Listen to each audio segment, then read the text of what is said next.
Assalamualaikum warahmatullahi wabarakatuh. Sahabatku yang saya cintai dimanapun Anda berada, bagaimana kabarnya hari ini? Saya harap teman-teman dalam keadaan sehat. Semoga penyakit yang dialami seperti gangguan cemas, gangguan lambung, dan psikosomatis segera diangkat oleh Allah Subhanahu wa Ta'ala. Marilah kita bersyukur atas nikmat yang diberikan, sehingga di kesempatan kali ini, di kesempatan yang berbahagia ini, kita masih bisa bertemu. Nah, berjumpa lagi dengan saya Nur Saparwadi di channel Ani TV, channel motivasi, edukasi, sembuh dari gangguan lambung dan gangguan cemas.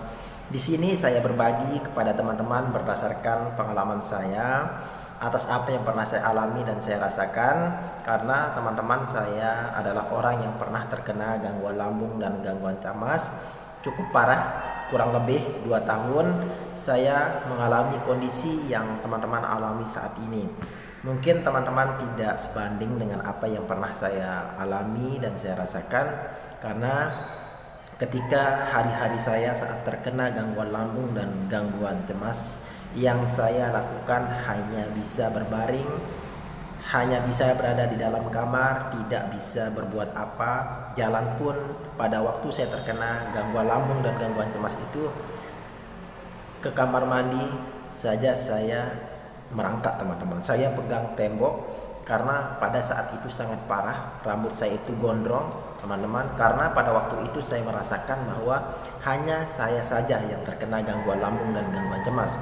Karena saya bingung apa yang terjadi pada diri saya, karena saya belum tahu apa yang membuat saya itu sakit, karena saya tidak tahu. Nah, untuk itu saya sarankan kepada teman-teman, jangan sekali-kali teman-teman itu mendiagnosa diri teman-teman sebelum teman-teman kunjungi dokter. Jangan teman-teman anti obat, jangan teman-teman itu anti dokter. Silahkan coba, karena kita tidak tahu jalan kesembuhan seperti apa yang kita akan temukan, karena setiap orang berbeda cara sembuhnya seperti apa. Ada yang bisa sembuh dengan obat, ada yang bisa sembuh tanpa obat, ada yang bisa sembuh dengan obat kimia, ada yang bisa sembuh terhadap dokter. Nah, itu tergantung orangnya.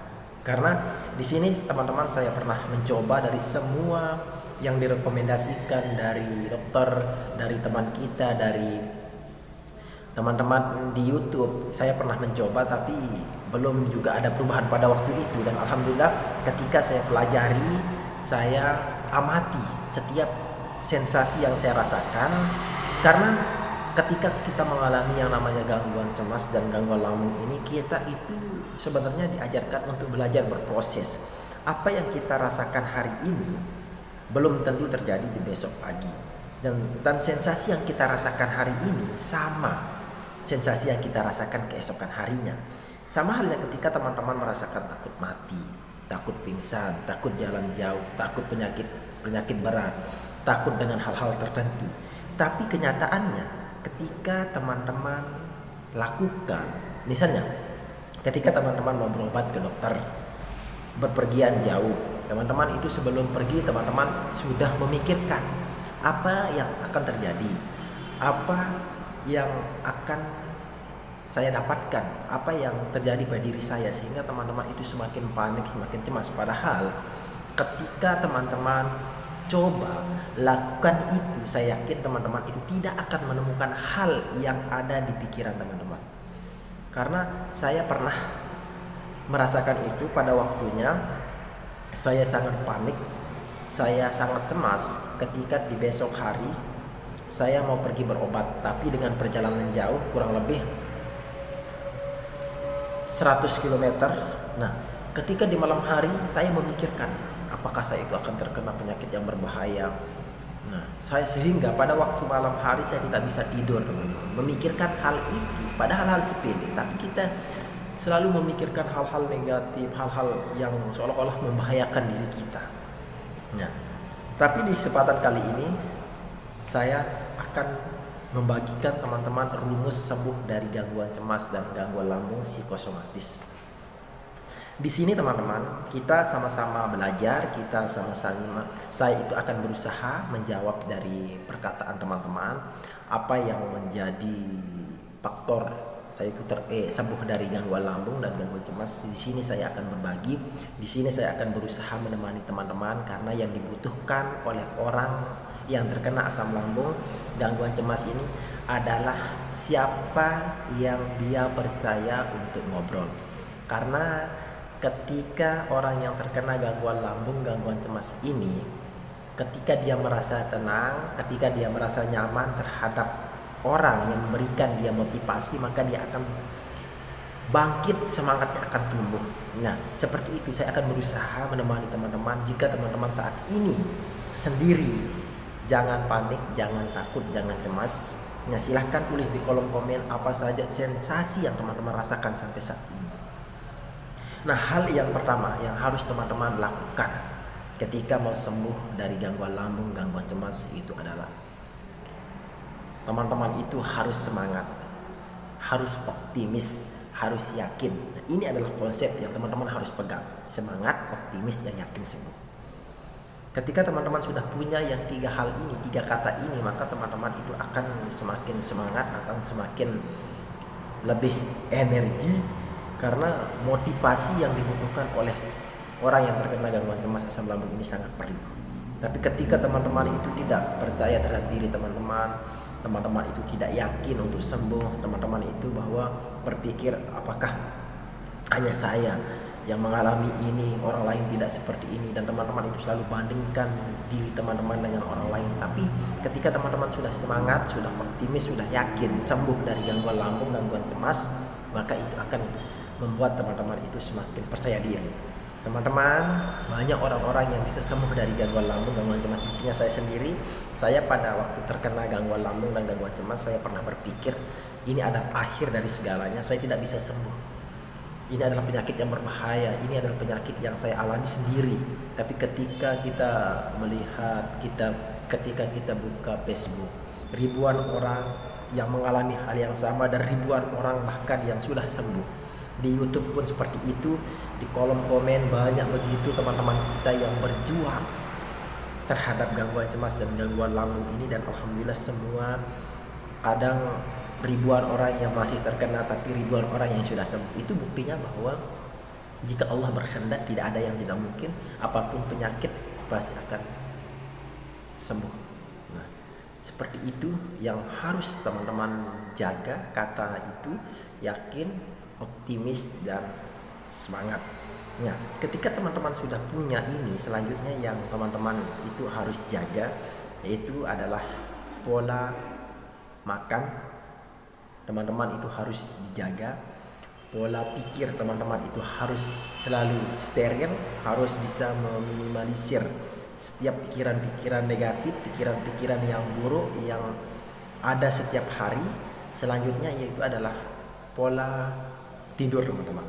Nah, ini yang penting adalah ketika teman-teman sudah tidur dengan nyenyak, sudah tidur tepat waktu, sudah tidur 8 jam sehari semalam, maka itu akan membuat teman-teman itu ketika bangun akan merasa penuh energi, akan merasa semangat. Karena ketika kita tidur dengan maksimal, tidak ada gangguan, itu akan mengistirahatkan otak kita itu dari pikiran negatif dan membuat lambung kita itu akan sembuh dengan sendirinya. Karena apa? Ketika otak kita itu istirahat, tidak ada yang dipikirkan, maka lambung itu akan sedikit demi sedikit akan baik tentunya. Nah, ini adalah hal yang teman-teman harus jaga. Bagaimana caranya teman-teman itu harus bisa tidur tepat waktu, karena ini adalah kuncinya. Karena apa? Orang yang terkena gangguan lambung dan gangguan cemas, teman-teman itu sering mengalami yang namanya sulit tidur, susah tidur. Ketika matanya sudah berkunang-kunang mau tidur jam 9 malam, tapi seiring dengan pikiran negatif, pikiran-pikiran yang tidak penting yang menerka, dan bahkan teman-teman itu berpikir, kalau saya tidur itu bagaimana kalau saya meninggal? Kalau saya tidur itu bagaimana jika nanti tengah malam saya itu akan kambuh? Nah, ini yang hal-hal yang perlu teman-teman jaga, karena ketika teman-teman itu sudah terbangun dari tidur ketika terkena gangguan lambung dan gangguan cemas ini, tentu sekali itu akan mengganggu. Bahkan teman-teman ketika bangun, jantung teman-teman itu berdebar kencang, sehingga teman-teman itu akan semakin panik. Nah, tapi ketika teman-teman sudah tidur dengan nyenyak, sudah maksimal, sudah enak. Ketika tidur jam 9 atau jam 8 lah setidaknya, terus jam 9 sudah tidur. Ketika teman-teman bangun tepat waktu jam 5 pagi atau jam subuh, maka teman-teman itu merasakan segar, tubuh rasanya fresh, tenang, nyenyak. Nah, seperti itu yang harus teman-teman itu perbaiki. Pola tidur teman-teman itu harus dijaga dengan baik. Nah, jangan begadang. Nah, ketika teman-teman tidur jam 12 malam, karena apa?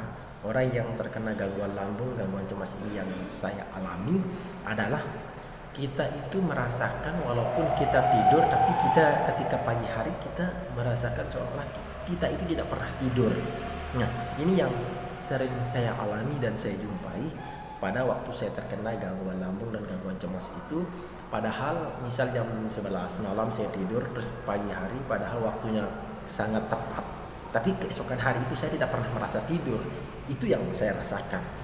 Tapi ketika teman-teman sudah merasa enak, sudah merasa tidur dengan nyenyak, maka teman-teman itu akan segar.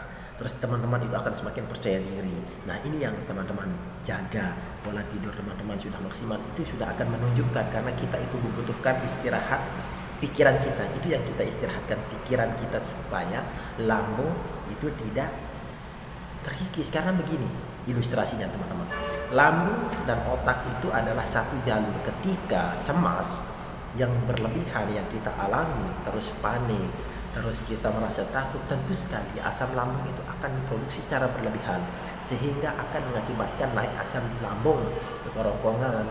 Nah, di sana ketika lambung kita itu atau asam lambung itu sudah naik, maka akan mengakibatkan dada rasanya terbakar, mulut rasanya asam, bahkan pahit, tenggorok rasanya tercekik, pundak rasanya panas. Nah seperti itu. Ketika teman-teman sudah menjaga untuk tidak berpikir negatif, tidak terlalu cemas, ya wajar orang yang hidup, orang normal memikirkan hal-hal wajar. Tapi kita yang mengalami gangguan cemas ini, yang ada di otak kita itu adalah pikiran negatif. Setiap hari pikiran negatif, tidak mengenal waktu dan tempat. Pikiran negatif itu akan muncul kapan dia mau. Nah, sebaliknya ketika lambung, ketika asam lambung naik, bisa akibat daripada kita salah makan, bukan daripada pikiran. Kita salah makan, makanan pedas, makanan minyak yang ditimbulkan itu adalah makanan-makanan yang menjadi pantangan asam lambung. Maka ketika kita makan mie instan contohnya, nah setelah beberapa menit tiba-tiba perut kita itu kembung, terus sembelit, perih, panas, tentu sekali kita akan cemas. Nah teman-teman, ketika teman-teman tidak mampu menjaga cemas teman-teman akibat daripada sensasi yang ditimbulkan oleh lambung ketika sudah makan pantangan, tentu sekali ini akan berdampak dalam arti teman-teman jantung teman-teman itu berdebar, keringat dingin, kaki tangan itu basah. Nah seperti itu yang akan ditimbulkan oleh pikiran. Nah ketika pikiran itu, karena begini, orang yang terkena asam lambung gangguan cemas ini akan mengakibatkan dia itu sakit fisik atau sakit psikis. Nah ini yang teman-teman itu harus. Tapi ketika teman-teman sudah bisa mengontrol pola pikir, pola makan teman-teman dijaga, baik pantangan seperti apa dan pola tidur teman-teman, maka teman-teman itu akan sembuh. Karena prosesnya begini, orang yang terkena asam lambung dan gangguan cemas ini tidak bisa satu hari pagi ini teman-teman itu minum obat terus malamnya sembuh. Bukan seperti itu. Bukan teman-teman itu memiliki penyakit flu biasa, paginya minum bodrek, flu batuk, malamnya teman-teman sudah sembuh. Bukan, karena kita ini ibaratnya berproses. Lambung ini luka. Ini bagi orang yang terkena gastritis, luka lambung ini luka, lecet. Nah, ketika makanan yang masuk ke dalam perut teman-teman itu akan selalu membuat luka teman-teman itu tidak bisa tertutup dengan sempurna. Maka di sana akan dibutuhkan adalah obat. Karena lambung ini ketika sama dengan halnya seperti sariawan.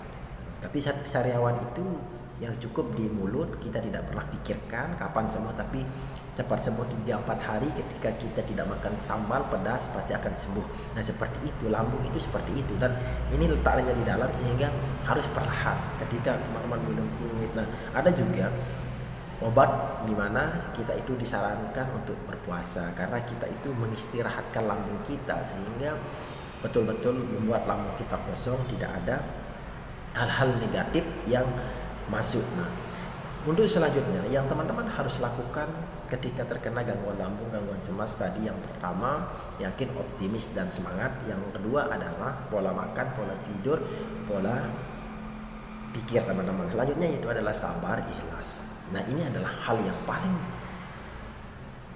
harus dijaga teman-teman. Sabar, ikhlas dan berdoa.